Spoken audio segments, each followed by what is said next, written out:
आप एक बच्चे को ये बोल रहे थे कि बेटा तुम कर्म करते जाओ, फल की चिंता मत करो। पर गुरुजी अभी एक ऐसी रेस चल रही है जिसके अंदर सबका गोल फल, जैसे आप फल की तरफ देखते हो और फिर उसके बाद में आप कर्म के बारे में सोचते हो। तो आपको क्या लगता है भगवत गीता के वो श्लोक जो आपकी किताबों में भी हमें दिखते हैं और आपकी किताब से मैं कर्म भी करती हूँ, तो बिना फल को देखे, बिना फल को दिमाग में रखे हम किस डायरेक्शन में जाएं? कर्मण्येवाधिकारस्ते मा फलेषु कदाचन। भगवान कृष्ण गीता में कहते हैं कि तू कर्म कर। अच्छा, कर्म करना है, फल की कामना नहीं करना। अच्छा एक बात बताओ, फल आपके हाथ में है भी तो नहीं। बिल्कुल सही बात है। यदि होए तो फिर आप बिल्कुल पहले कर्म का फोकस कर लीजिए, फल का फिर कर्म कीजिए। किसान खेत में बोर करता है पानी के लिए। किसान खेत में मशीन लाकर बोर करा सकता है, पानी निकलेगा कि नहीं निकलेगा ये किसान तय नहीं करता। बिल्कुल सही बात है। ये प्रकृति तय करती है। आपने कर्म किया ना, बोरिंग कराई, अब नहीं निकला तो मतलब कर्म आपके हाथ में था, पर फल ईश्वर के हाथ में कि वो देगा कि नहीं देगा। बिल्कुल।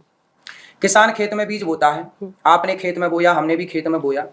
आपके घर में 10 कुंटल फसल आई, हमारे घर में 8 कुंटल फसल आई। मेहनत तो सबने एक सी की थी, सभी किसानों ने, पर किसी किसान के घर ज्यादा फसल आती है, किसी किसान के घर कम। तो कर्म तो सबने किया था, दवाई खाद पानी तो सबने डाली।